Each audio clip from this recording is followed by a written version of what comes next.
अस्सलामुअलैकुम। Straight talk के साथ मैं हूं महक असलम। आयशा बख्श अपनी निजी मसरूफियात की वजह से आज ये प्रोग्राम होस्ट नहीं कर पाएंगी, तो ये फ़र्ज़ मैं अदा कर रही हूँ। अपने पहले टॉपिक की तरफ बढ़ते हैं। नाजरीन, पाकिस्तान की मईशत इस वक्त कर्ज के ऐसे भंवर में है जहां मामूली बेहतरी के बावजूद बुनियादी खतरात अब भी मौजूद है। जून 2026 तक मजमूई कर्ज और वाजिबात 99.6 खरब रुपए तक पहुंच चुके हैं, जिनमें 87% अवामी कर्ज है।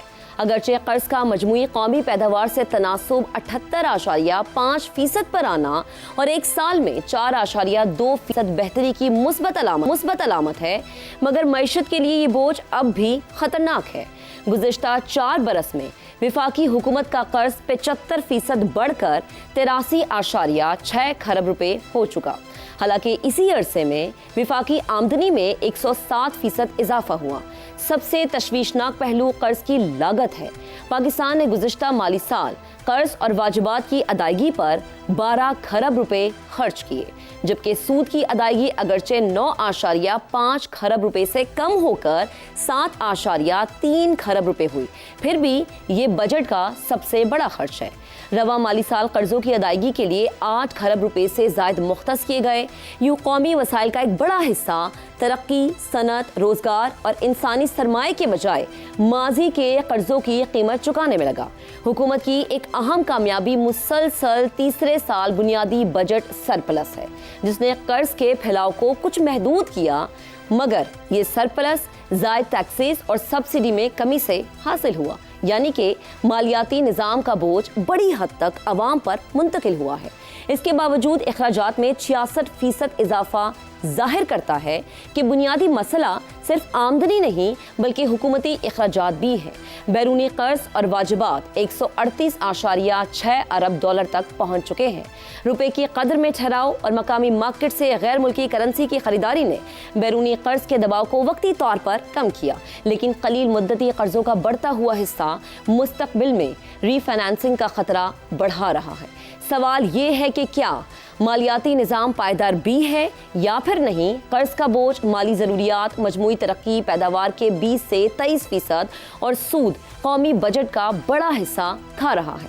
अमरीकी महकमा खारजा के बजट शफाफियत से मुतालिक एतराज़ात भी ये जाहिर करते हैं कि कर्ज और सरकारी इदारों की माली जिम्मेदारियों में मज़ीद शफाफियत दरकार है। लिहाजा मौजूदा मैक्रो बेहतरी को कामयाबी समझना क़ब्ल अज़ वक्त होगा। पाकिस्तान को कर्ज लेने की रफ्तार कम करने के साथ साथ बरामदात, सरमायाकारी, पैदावार और हुकूमती अखराजात की इस्लाह जो देनी ही होगी, वरना वक्ती इस्तेहकाम दोबारा कर्ज के बहरान में बदल कर मुआशी हालात मजीद कहीं ख़राब ना कर दे। सवाल अपने पैनल के सामने आज हम ये रखेंगे कि 100 खरब रुपए के करीब पहुंचा कर्ज हर पाकिस्तानी 3,33,000 रुपए से जायद का मकरूज है, महज मुआशी अदादोशुमार या फिर बड़े तूफान का पेश खैमा। आज हमारे साथ पैनल में मौजूद होंगे जैगम खान, रजा रूमी, आमिर अहमद खान और शहजाद चौधरी साहब हमारा साथ देंगे। जैगम साहब, सबसे पहले आपकी तरफ आते हैं, क्या कहेंगे? देखिए, ये बात अच्छी है और अच्छी खबर है कि पाकिस्तान के कर्ज में मईशत के एतबार से कमी हुई है और मईशत के एतबार से ही कर्ज देखा जाता है। लेकिन पाकिस्तान का जो कर्ज़ों का बहरान है, पाकिस्तानी मईशत को जो कर्ज़ों से ख़तरात हैं, पाकिस्तान के अवाम को जो कर्ज़ों से ख़तरात हैं, वो किसी तौर पर कम नहीं हुए। और वो 3 बड़े ख़तरात हैं, देव, हैकल, देव कामत, जो हल नहीं हो रहे। देखिए, पहली बात क्या है कि कर्ज जो है वो हुकूमत की आमदनी को खा रहा है जी। यानी विफाकी आमदनी जो हुकूमत की है, विफाकी हुकूमत की जो आमदनी है, उसके 66 रुपए कर्ज की अदायगी पर खर्च हो रहे हैं और बाकी क्या बचते हैं? 33 रुपए। आप उस घर का तसव्वुर कीजिए जिसकी 1 लाख रुपए आमदनी है और 66,000 रुपए वो कर्ज अदा करता है और 33,000 रुपए में वो घर चलाता है, तो वो घर कैसा चलेगा?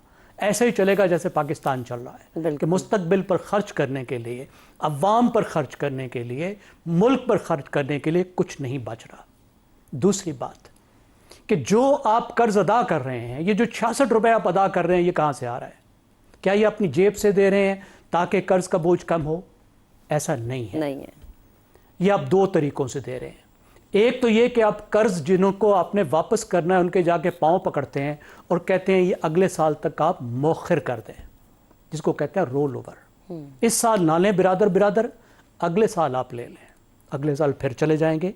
और दूसरी बात क्या होती है कि हम रीफाइनेंसिंग के लिए जाते हैं, किसी और के पास जाते हैं, कोई और तरीका पकड़ते हैं, कोई और बांड निकालते हैं, कोई पांडा बांड बनाते हैं, कहीं से जाके मांग के कोई और कर्ज अदा करते हैं। एक कर्ज अदा करने के लिए दूसरा कर्ज लेते हैं। मिसाल के तौर पर इस साल पाकिस्तान ने $21 बिलियन अदा करना है और ये सब का सब इसी तरह अदा होगा, या रोल ओवर होंगे या रीफाइनेंसिंग होगी। अब इसका नतीजा क्या निकल रहा है? इसका नतीजा ये निकल रहा है कि पाकिस्तान लो ग्रोथ ट्रैप में फंस गया है।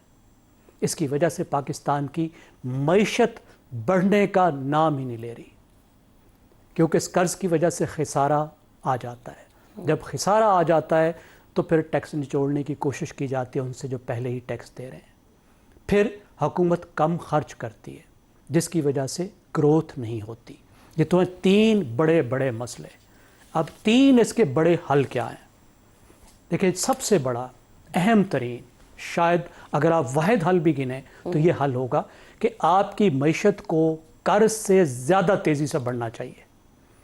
जितना आपका कर्ज बढ़ रहा है उससे कहीं ज़्यादा आपकी मईशत बढ़नी चाहिए, ताकि कर्ज आपकी आमदनी के हिसाब से, आपकी मईशत के हिसाब से मुसलसल सुकड़ता जाए। ये तब हो सकता है जब आप प्रोडक्टिविटी को बढ़ाएं, जब आपकी ग्रोथ जो है वो एक्सपोर्ट लेड हो, आपकी एक्सपोर्ट्स ज़्यादा हों, मईशत में आप स्ट्रक्चरल रिफॉर्म्स करें। दूसरी बात क्या है कि आप ज़्यादा लोगों से टैक्स लें, उन्हीं लोगों से ज़्यादा टैक्स ना लें, क्योंकि जब आप उन्हीं लोगों से ज़्यादा टैक्स लेते हैं तो फिर मईशत पर दबाव पड़ता है। क्योंकि आप क्या रहे हैं कि जो सबसे प्रोडक्टिव सेक्टर है, जो मैन्युफैक्चरिंग सेक्टर है, उसको आप निचोड़ रहे हैं, आप आम आदमी को निचोड़ रहे हैं। आम आदमी ख़रीदने के काबिल नहीं रहता और जो प्रोडक्टिव सेक्टर है वो ज़्यादा बनाने के, ज़्यादा काम करने के काबिल नहीं रहता, वो सरमाया उठाकर भी बाहर भाग जाता है। और तीसरी बात क्या है कि बराए मेहरबानी अब आप अल्ले तल्लों के लिए, नुमाइश के लिए, शोबाजी के लिए नए कर्ज लेना बंद करें। इलेक्ट्रिक बसों के लिए कर्ज लेना बंद करें, मेट्रो बसों के लिए कर्ज लेना बंद करें, अफसरान की गाड़ियां बदलने के लिए, वज़ीरों की गाड़ियां बदलने के लिए, जजों की तनख्वाहें बढ़ाने के लिए, बड़े बड़े घर बनाने के लिए अब आप कर्ज लेना बंद करें। बिल्कुल बिल्कुल ऐसा ही है। कर्ज अगर लें तो सिर्फ उस चीज पे लें जिसके नतीजे में पाकिस्तान की मईशत बढ़ सके, आपकी एक्सपोर्ट की इनकम बढ़ सके। लेकिन जैगम साहब देखिए ना, कितनी अफसोस की बात है कि यहाँ पर हमारी मईशत नहीं बढ़ती, लेकिन एक आम आदमी पे टैक्सेस का बोझ बढ़ जाता है। आमिर साहब, आपकी तरफ आते हैं। 83 खरब रुपए से तजावुज करता वफाकी कर्ज, क्या गवर्नमेंट कर्ज कम कर रही है या सिर्फ कर्ज की रफ्तार कम होने को कामयाबी का नाम दिया जा रहा है? अच्छा, ये ना मेरे लिए ये बिल्कुल बेमानी नंबर्स हैं। मुझे इनकी अलिफ बे का भी मतलब नहीं पता है और उसकी मैं आपको एक वजह बताता हूँ। 2008 में एक स्कॉटिश बैंक था हैलिफैक्स, उसका लोन पोर्टफोलियो इतना टॉक्सिक हो गया कि बरतानिया की हुकूमत ने अपने सबसे बड़े बैंक लॉयड से कहा कि इसको एक्वायर कर लो और उसके लिए हम आपको 20 बिलियन पाउंड्स का लोन देते हैं। उन्होंने कर लिया और 9 बरस बाद ही उस बैंक की हालत इस कदर बेहतर हो गई कि हुकूमत को ने वो 20 अरब डॉलर जो थे वो सूद समेत लॉयड्स बैंक से वापस ले लिए। तो हुकूमतों और बैंकों के बीच में ना ये अरबों खरबों का कारोबार रहता है। मुझे इससे कोई गर्ज नहीं है कि वो 50,000 अरब है या 80,000 अरब है। मुझे जिस चीज़ में दिलचस्पी है वो ये है कि ये कर्ज किस चीज़ के लिए लिया जाता है। देखिए, अगर आप तनख्वाहें अपनी पूरी करने के लिए कर्ज ले रहे हैं ना, तो फिर तो वो 5,000 अरब हो या 83,000 अरब हो, उसका कोई मतलब नहीं है। उसका सिर्फ और सिर्फ यही मतलब निकाला जा सकता है कि आप अपने माशरे को ना एक जहन्नुम की तरफ धकेल रहे हैं। और ऑलरेडी आप देखें कि हमारा जो गरीब तबका है वो तो ऑलरेडी उसकी तपिश में जलना शुरू हो गया है। सो मेरा ख्याल है कि स्टेट बैंक को ये बेमानी फिगर्स जारी करना, जो कि मैं नहीं समझता हूँ कि एक आम पाकिस्तानी समझ आता है। मैं एक आम पाकिस्तानी, मुझे समझ ही नहीं आती ना जब आप अरबों की बात करती हैं या खरबों की बात करती हैं सारे। तो इस तरह के बेमानी फिगर्स जारी करने की बजाय वो थोड़ी सी फिस्कल ट्रांसपेरेंसी के ऊपर फोकस करें, ज़रा जोर दें और हुकूमत के ऊपर कि वो ये बताए कि ये हज़ारों अरब रुपए का जो उसको कर्ज उठाना पड़ा है उससे उसने किया क्या है। जब तक हमें ये नहीं पता चलता ना, तो कल को अगर 2 लाख अरब कर्ज ले लेती है हुकूमत, लेकिन उसका मकसद सही होता है और वो सही कामों पे खर्च हो रहा है, तो कर्ज के अंदर तो कोई प्रॉब्लम नहीं होता ना जी। हमारा प्रॉब्लम यहाँ पर ये है कि हुकूमत खामोशी से कर्ज तो उठा लेती है, किसी को पता ही नहीं है कि वो किस काम पे लग रहा है, वो किस तरफ जा रहा है। अगर वो इंतजामी अखराजात पे लग रहा है, तनख्वाहें देने के अंदर लग रहा है, तो इसका मतलब है कि जो आज हम जिस हालत पे रो रहे हैं ना महक, कल इससे दुगना ज्यादा रोएंगे और ये सिलसिला ऐसे ही चलता रहे। आप स्टेट बैंक, कोई भी हुकूमत जो है ना, वो स्टेट बैंक के साथ सियासी बयानबाजी जो है ना वो नहीं कर सकती है। अगर स्टेट बैंक जरा सी सख्ती दिखाए, अपनी ताकत दिखाए, तो वो हुकूमत को मजबूर कर सकता है एक मखसूस किस्म की फाइनेंशियल ट्रांसपेरेंसी की तरफ कि भाई ठीक है, आपने ये सब कुछ कर लिया है ना, अब आप बताएं कि आपने इसका किया क्या है, तो फिर हुकूमत भी मजबूर हो जाती है। और अगर वो फिस्कल ट्रांसपेरेंसी पाकिस्तान के अंदर आ जाए ना, तो हुकूमत IMF के पास जाने की वजह भी उसको समझानी पड़ेगी लोगों को, और उसको लोगों को इस बात पे भी कन्विंस करना पड़ेगा कि ये इसलिए ज़रूरी है, हम इसलिए नहीं जा रहे हैं IMF के पास कि हमारे पास तनख्वाहें देने के पैसे नहीं रहे हैं, हम इसलिए जा रहे हैं कि हम जिस तरह की ग्रोथ ट्रैजेक्टरी पाकिस्तान के लिए चाहते हैं उसके लिए हमारे पास वसाइल नहीं है, लेकिन ये पैसा अगर हम उसमें लगा दें तो ना सिर्फ उस ग्रोथ ट्रैजेक्टरी की वजह से आने वाले सालों में हम ये पैसा वापस कर देंगे, बल्कि उससे पाकिस्तान की मईशत में भी बेहतरी होगी। ठीक है, और प्रॉब्लम जो है ना, दैट रिमेन्स के जो फिस्कल ट्रांसपेरेंसी नहीं है, तो महक कभी फिस्कल रिस्पॉन्सिबिलिटी आ ही नहीं सकती। बिल्कुल ठीक है। शहजाद साहब, आपकी तरफ आते हैं। कलील मुद्दती कर्ज अगर बढ़ते गए तो आने वाली गवर्नमेंट्स या तो तरक्की पे तवज्जो दे सकेंगी या फिर पिछली हुकूमतों के कर्जों को ही उतारती रहेंगी। जैसे कि जब मौजूदा गवर्नमेंट है ये आई थी तो उसने कहा कि हम पहली वाली जो पिछली गवर्नमेंट थी उसके कर्ज को उतार रहे हैं, मईशत को ठीक होने में टाइम लगेगा। तो ये बयानबाजी तो फिर साल दर साल चलती रहेगी। हमेशा चल रही है, अभी भी चल रही है। आप मुझे ये can you just remind me कि ये जो हमारा बजट था जो इस साल अनाउंस हुआ है जून में, ये क्या था, उसका कितने खरब का था या कितने था, कुछ अंदाजा है आपको, याद है इस वक्त? अच्छा, मेरा ख्याल है 19 खरब का था, 19 खरब का बजट था। अच्छा, अब 57.5% इस 19 खरब में से अगर निकाल लिया जाए, जो कि NFC के तहत सूबों का हिस्सा बनता है, तो पीछे रह जाता है 42.5%, और वो 42.5% है 8 खरब। 19 खरब का 42.5% रफली 8 खरब बनता है। और 8 खरब आपने अपने इब्तिदाइये में हम सबको बताया है कि वो हमें कर्ज की मद में अदा करना है। तो इसका मतलब है कि वफाक जो है वो पहले दिन से ही, जब ये जो नया कोई भी माली साल स्टार्ट होता है तो पहले दिन से ही जीरो पे होता है। ये बात भी बारहा हमारे सामने आई है। तो इसका मतलब ये है कि जो इतना पैसा सूबों में जा रहा है, और जिम्मेदारी ग्रोथ की वफाक पे है, सूबों पे नहीं है। सूबे ग्रो नहीं करते, सूबे सिर्फ खर्च करते हैं, सूबे पैसे को इस्तेमाल करते हैं। वो कहाँ इस्तेमाल करते हैं हमें उसका पता नहीं। फिर आपने बताया कि 3,33,000 हर बच्चे पे, पैदा होने वाले बच्चे पे जो भी पैदा होना है उसके ऊपर कर्ज ऑलरेडी तय हो चुका है, कितना कर्ज उसके ऊपर बन चुका है, ये भी हकीकत है। और फिर हमें ये भी पता लगता है कि 25 अरब डॉलर हर साल हुकूमत पाकिस्तान ने IMF के साथ मुआहदा किया हुआ है, और उनकी अंडरस्टैंडिंग है कि हमने उसका बंदोबस्त करना। यानी वो तो देंगे अपने हिस्से का जो भी उन्होंने 2-3 अरब देना है over a period of time, एक एक्सटेंडेड फैसिलिटी अरेंजमेंट के अंदर, लेकिन बाकी जो पैसे हैं वो 25 अरब जो कि आपको चाहिए, 25 अरब डॉलर, वो आपने खुद बंदोबस्त करना है। उसके लिए आप दोस्तों के पास चले जाते हैं। उसके बावजूद 8 खरब आप कर्ज की मद में अदा करते हो और फिर स्टार्ट जीरो से करते हो। फिर आप तो करते हो कि ग्रोथ कहाँ से की जाए, नहीं हो सकती ग्रोथ, जाहिर है। अगर आपने कर्ज लेके बाकी को मत चलानी है, क्योंकि पहले दिन से ही जीरो है आप 8 खरब देने के बाद, तो you have no nothing left with you. ना आप ग्रोथ पे कर सकते हैं, ना आप किसी चीज पे कर सकते हैं, ना तनख्वाहें दे सकते हैं, ना कोई। तो बेसिकली आप एक बैंकरप्ट इकोनॉमी, ऑलरेडी निजाम चला रहे हैं, बैंकरप्ट निजाम। तो पहला मामला क्या है कि आपको NFC अवार्ड को बहाल मजबूरी के तहत उसको रिव्यू करना पड़ेगा। उसके बाद जो पैसा सूबों को जाता है उसके ऊपर एक अकाउंटेबिलिटी रखनी पड़ेगी कि वो जाता किधर है। अब बेशुमार खबरें उड़ती हैं कि पता नहीं कितने अरब उधर चला गया, कितने उधर चला गया। यानी ये सब कहानियां हमारे अखबारों में, सब हमारे इंफॉर्मेशन इकोसिस्टम की जीनत बनती हैं। तो ये जो पैसा जाया हो जाता है सूबों के अंदर, कभी किसी के सेक्रेटरी होता है, जेवरात निकल आते हैं, लोगों के मालात निकल आते हैं, ये मनी लॉन्ड्रिंग हो जाती है। ये चीजें तो फिर अफोर्ड नहीं की जा सकती। लेकिन ये सब कहाँ से हो रहा है? हमें ये नहीं पता कि सिर्फ वफाक के पास पैसा ही नहीं होता, सूबों से ही हो रहा होगा जहाँ पैसा जाता है सबसे ज्यादा। और तीसरी बात, सूबों को जिम्मेदारी देनी पड़ेगी कि ग्रोथ बेटा अब आपकी जिम्मेदारी है। अब आप ये वफाक के ऊपर जिम्मेदारी ना डालेंगे।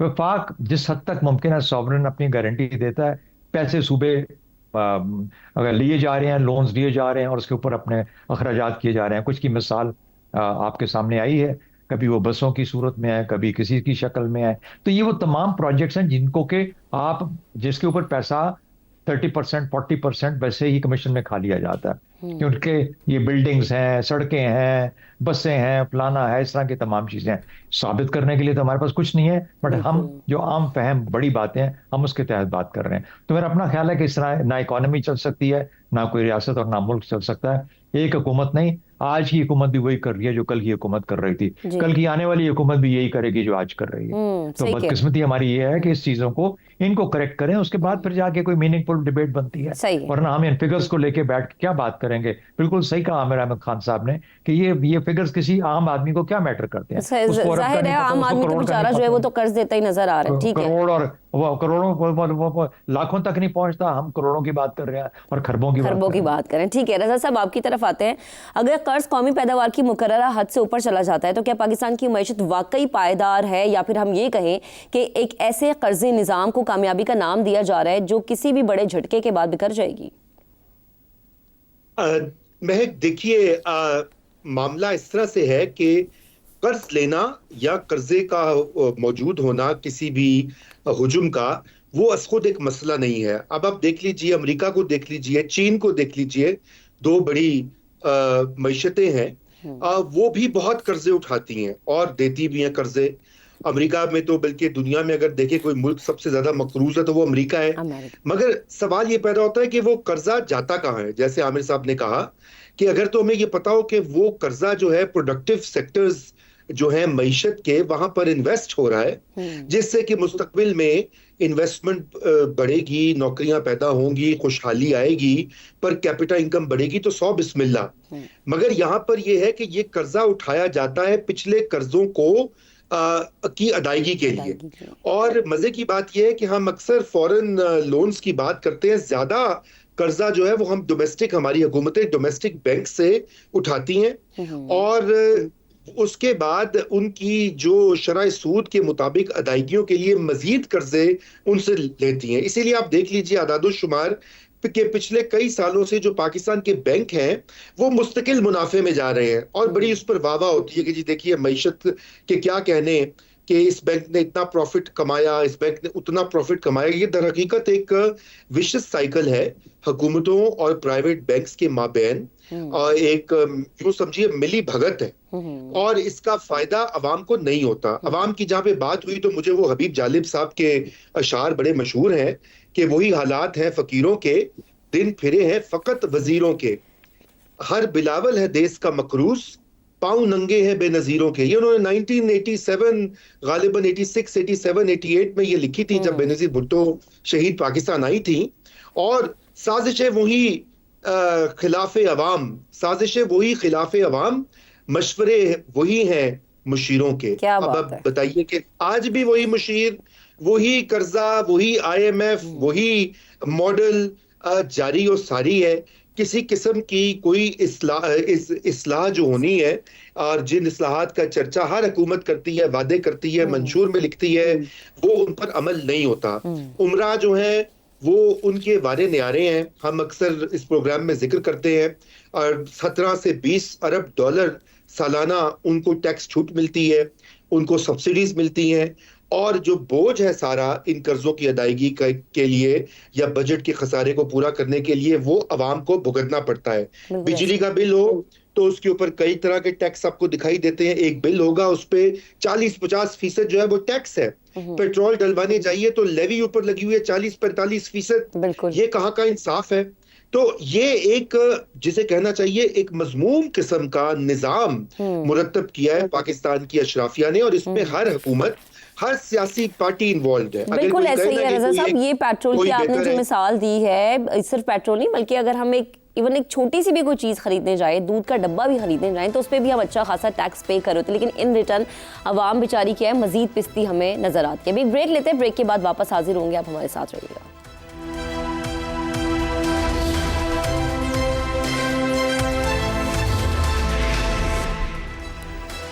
Welcome back once again. नाज़रीन, वज़ीर आज़म शहबाज शरीफ ने मुल्क की पहली नेशनल यूथ एम्प्लॉयमेंट पॉलिसी का ऐलान कर दिया है, जिसके तहत नौजवानों को सिर्फ मुलाजमतों के हुसूल के बजाय अपना कारोबार शुरू करने के लिए सहूलतें फराहम की जाएंगी।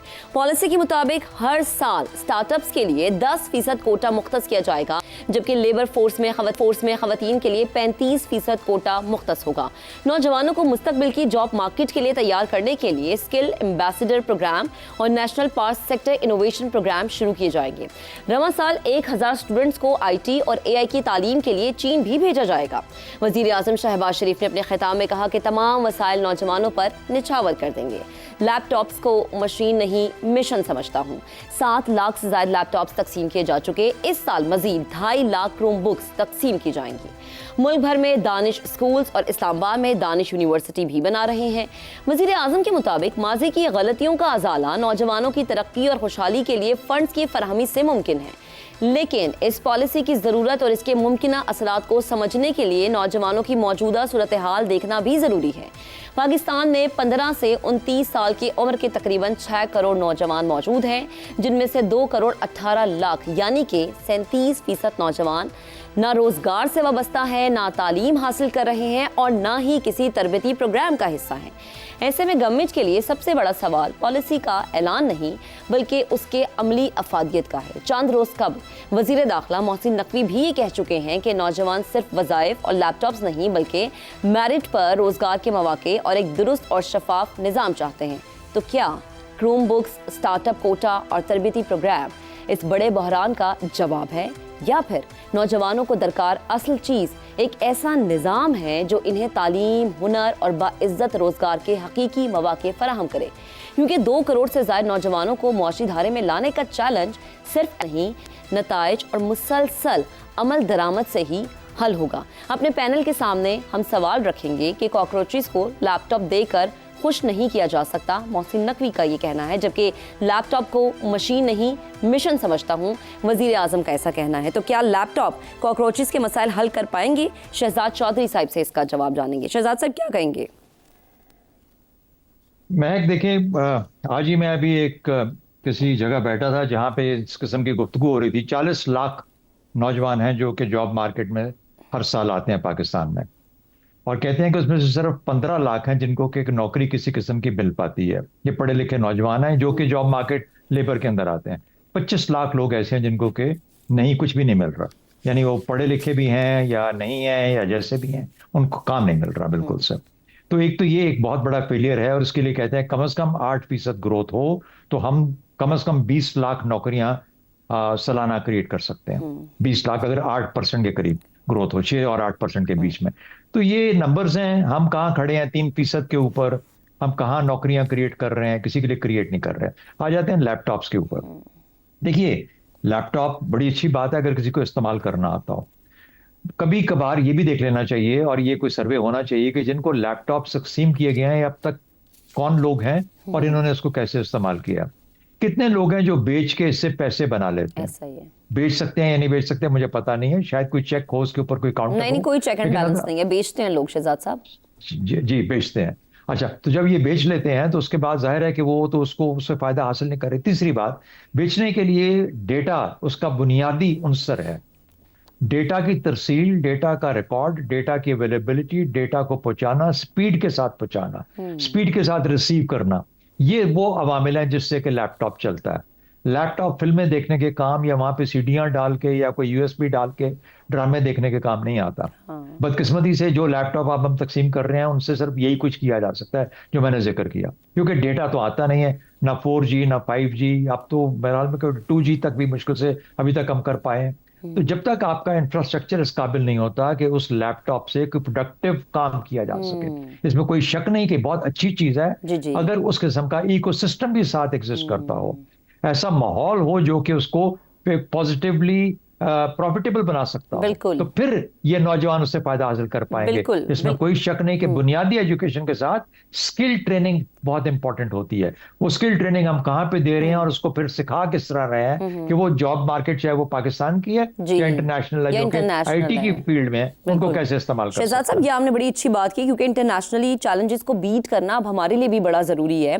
रजा साहब, आपकी तरफ आते हैं। मुलाजमतें नहीं, कारोबार, लैपटॉप मशीन नहीं है बल्कि मिशन है। मुल्क भर में दानिश स्कूल्स बनाए जा रहे हैं, इस्लामाबाद में दानिश यूनिवर्सिटी बनाई जा रही है। नेशनल यूथ एम्प्लॉयमेंट पॉलिसी क्या वाकई नौजवानों को रोजगार देगी या उनके मसाइल को हल कर पाएगी?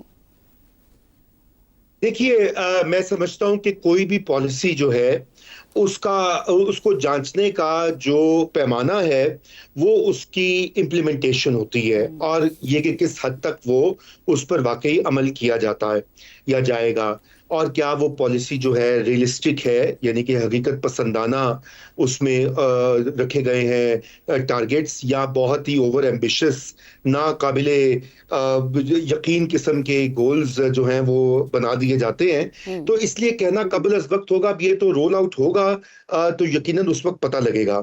लेकिन जहां तक ये मामला है यूथ की एम्प्लॉयमेंट का, देखिए मैं तो बारहा ये कहता हूं कि अगर पाकिस्तान का एक ही सबसे बड़ा मसला है तो वो रोजगार का है।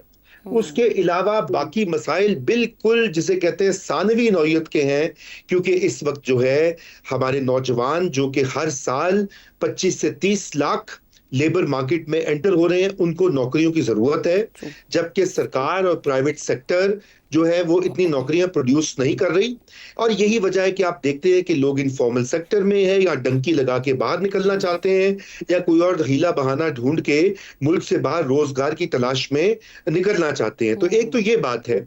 दूसरी ये बात है कि ये जो लैपटॉप्स का जिक्र है, मेरा जाती जो तजुर्बा है जरा सा मुख्तलिफ है। मैं समझता हूँ कि इस पे बहुत तनकीद होती है। मैं कम से कम 8-10 ऐसे नौजवान जो लोग जिन्होंने मेरे साथ काम किया है पिछले चंद सालों में, चाहे वो अखबार का दफ्तर हो या दीगर जगह हो, उनमें वो लैपटॉप इस्तेमाल करते हैं। उस लैपटॉप ने उनको बिल्कुल एम्पावर किया है। 3-4 फ्रीलांसर्स को मैं जानता हूँ जो यही वाला यूज करके इनकम कमा रहे हैं। 2-3 ऐसे हैं कि जिनको जो है इस लैपटॉप की बदौलत उन्होंने मजीद स्किल्स अपनी तालीम के साथ साथ हासिल करके एक कमाई का जरिया भी ढूंढा है। तो मैं समझता हूँ कि हमें ये बात दुरुस्त है कि डेटा आना चाहिए इसके ऊपर, तफसील से हमें मालूम पड़े कि कौन क्या इस्तेमाल कर रहा है। लेकिन बिल्कुल भी मैं जो है एक ब्लैंकेट तनकीद को मुनासिब नहीं समझता। इस वक्त हमें हर तरीका ढूंढना चाहिए महक, जिससे कि हम यूथ को उनकी रोजगार की जो जरूरत है उनकी स्किल बिल्डिंग का, क्योंकि हमें ये समझना चाहिए कि ये यूथ हमारा फ्यूचर है। तो अगर एम्पावर्ड हम इनको करेंगे तो हमारा फ्यूचर भी जो है हमें अच्छा ही नजर आएगा। अभी ब्रेक लेते हैं, ब्रेक के बाद दोबारा हाजिर होंगे, साथ रहिएगा।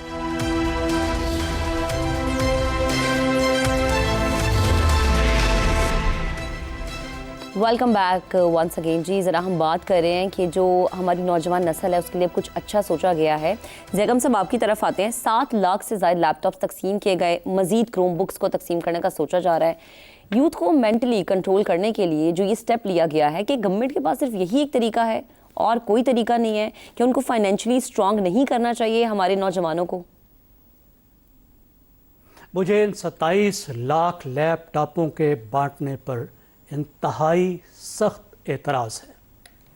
देखिए, आइनी तौर पर हुकूमत की एक जिम्मेदारी है, आइन में लिखी गई है 18वीं तरमीम में 25A में, कि 5 से 15 साल का जो बच्चा होगा उसके लिए लाजमी और मुफ्त तालीम होगी। लाजिम भी होगी, मुफ्त होगी। ये जिम्मेदारी है हुकूमत की। लैपटॉप बांटना हुकूमत की जिम्मेदारी नहीं है। मुफ्त और लाजमी तालीम देना हुकूमत की जिम्मेदारी है। और 2 करोड़ से ज्यादा बच्चा बाहर फिर रहा है। ऐसा ही पाकिस्तान का 10 में से 3 बच्चे सड़कों पर फिर रहे हैं, स्कूल में नहीं हैं। पंजाब के 10 में से 2 बच्चे सड़कों पर फिर रहे हैं, स्कूल में नहीं हैं। इनको स्कूल में लाना किसकी जिम्मेदारी है? गवर्नमेंट की। हर बच्चे को मुनासिब स्कूल दे दिया गया है? क्या उस्ताद फराहम कर दिया गया है? उनके क्लासरूम बना दिए गए हैं? उनको टॉयलेट दे दिए गए हैं? उनके लिए मुनासिब इमारत मौजूद है, तालीमी मटेरियल मौजूद है। तालीमी इमरजेंसी तो आपने अपने नाफिज की फर्ज हुई है अदा ना? कर दिया, अब सुनतों की बारी आ गई आपकी। देखिए, और जो यूनिवर्सिटी में बच्चा पहुंचा है वो मिडिल क्लास का बच्चा है, गरीब का बच्चा नहीं पहुंचता, कोई आउटलायर होगा, लाख में से एक होगा। मिडिल क्लास का बच्चा यूनिवर्सिटी तक पहुंचता है। गरीब का बच्चा प्राइमरी स्कूल में खानगी के लिए आता है, उसे बुनियादी तालीम चाहिए, या वो बाहर सड़कों पर है, या उसे आप वो तालीम दे रहे हैं जिससे ना उसको अलिफ बे आती है, ना उसको पढ़ना आता है, ना उसको हिसाब देना करना आता है, ना उसको वो हुनर सीख कर निकलता है। और आप कर क्या रहे हैं? गिमिक्स कर रहे हैं, मुफ्त में लैपटॉप बांटते फिर रहे हैं, अपने नंबर बना रहे हैं। मिडिल क्लास में वो यूथ जो आपके गले पड़ी हुई है, मिडिल क्लास की पढ़ी लिखी, उसे रिश्वतें दे के खुश करने की कोशिश कर रहे हैं। आपका कोई हक नहीं है कि कौम के पैसे से आप रिश्वतें दें। अपनी जिम्मेदारियों से पैसे निकाल कर आप इधर को डाइवर्ट करें। बिल्कुल। देखें, जो काम करने की जरूरत है, दो काम करने की जरूरत है। पहली बात यह है कि आपकी तालीम ऐसी होनी चाहिए जिससे रोजगार मिल सके, ऐसा ही है, यानी वो तालीम और उसके साथ मार्केट में ताल्लुक हो, उसमें हुनर शामिल हो। और दूसरी बात यह है कि आपकी मार्केट ऐसी हो जिसमें जॉब हो, जॉब्स हो। लेकिन देखें ना, वही बात है जैगम साहब, यहाँ पर तो और जॉब लेट ग्रोथ पढ़ के आ जाते हैं लेकिन उनके लिए जॉब्स ही नहीं होती। आमिर साहब, आपकी तरफ आते हैं, क्या फिर हम ये समझें कि गवर्नमेंट नौजवानों की असल तरजीह यानी कि मेरिट पर रोजगार, बाइज्जत मुआशी मौके जो है उनको समझने में गलती कर रही है? ये गलती है या एक विजन का फुकदान है, ये तो मैं नहीं कह सकता। उसमें दो चीज़ें महक जिसका मैं जिक्र करना चाहूँगा। एक जो मेरी समझ में नहीं आई, जिन्होंने कहा है ना कि स्टार्टअप्स के लिए 10% कोटा होगा। तो कोटा किस चीज़ का होगा जी? आपने अगर कहा कि औरतों का कोटा 35% होगा तो वो तो समझ आती है कि 100 नौकरियां देंगे आप में तो 35 खवातीन होगी। लेकिन ये स्टार्टअप्स के 10% कोटे का क्या मतलब है? इससे ज़्यादा बेईमानी जुमला मैंने आज तक नहीं सुना। ठीक है। दूसरी बात यह है कि मैंने एक क्विक कैलकुलेशन की जब ये मैंने खबर पड़ी, और जो 7 लाख लैपटॉप अभी तक बांट दिए हैं हुकूमत ने, वो तो छोड़े ना उनकी बात। उन्होंने कहा है कि रवां साल में भी 2.5 लाख लैपटॉप्स और बांटेंगे। अब अगर सस्ते से सस्ता भी उनको लैपटॉप मिलता है ना, तो वो तकरीबन 50,000 रुपए का। इसका मतलब है कि हम 1250 करोड़ रुपए की बात कर रहे हैं। अब देखें, सारी दुनिया को ये पता है कि थर्ड वर्ल्ड मुल्क जो होते हैं, डेवलपिंग मुल्क, खास तौर पे पाकिस्तान जैसा, वहाँ पर स्टार्टअप्स की फाइनेंशियल अरिथमेटिक वो नहीं होती जो कि वेस्ट में है। वेस्ट में जब तक आप मिलियंस ऑफ डॉलर्स इन्वेस्ट नहीं करते हैं, आप एक कामयाब स्टार्टअप का तस्वुर करना बहुत मुश्किल होता है, सिवाय एक्सेप्शनल केसेस के। जबकि पाकिस्तान में ये चीज़ जो है वो चंद करोड़ रुपए से की जा सकती है। ये 1250 करोड़ रुपया अगर आप 5-5 करोड़ भी एक स्टार्टअप को देना, तो इसका मतलब है कि आप 250 स्टार्टअप्स को इस काबिल बना रहे हैं कि वो अपनी कामयाबी का कम से कम ख्वाब ही देख सके। अब फर्ज करें कि 2.5 से 3% से ज़्यादा स्टार्टअप का सक्सेस रेट नहीं है, तो उसका भी मतलब ये है कि आपके पास अगर इस स्कीम के तहत आपके पास 5 से 7 हर साल 5 से 7 ऐसी स्टार्टअप्स होंगी जो कि $multi-million कंपनीज बनने का पोटेंशियल होगा, जिनके अंदर जो फॉरेन एक्सचेंज भी कमाएंगी और जो लोकल वेल्थ क्रिएशन भी क्रिएट करेंगी। लेकिन प्रॉब्लम महक यहाँ पर ये है कि ये सारा कुछ करने के लिए ना आपको 4, 5, 7 साल की रनवे एक चाहिए। और ये हुकूमतें हमारी ऐसी हैं कि ये तो सुबह उठ के फैसला करती हैं कि आज का दिन कैसे गुजारना है, आगे की कौन सोचता है। बिल्कुल बिल्कुल आमिर साहब, फैसला कर लिया जाता है, लेकिन उसकी इम्प्लीमेंटेशन किस तरह से होगी, उसके लिए क्या तरीकाकार होना चाहिए, ये नहीं सोचा जाता। बेहद शुक्रिया, अपने पैनल का मैं शुक्रिया अदा करूंगी। आपसे इजाजत चाहूंगी, अपना बहुत सा ख्याल रखिएगा। अल्लाह हाफिज।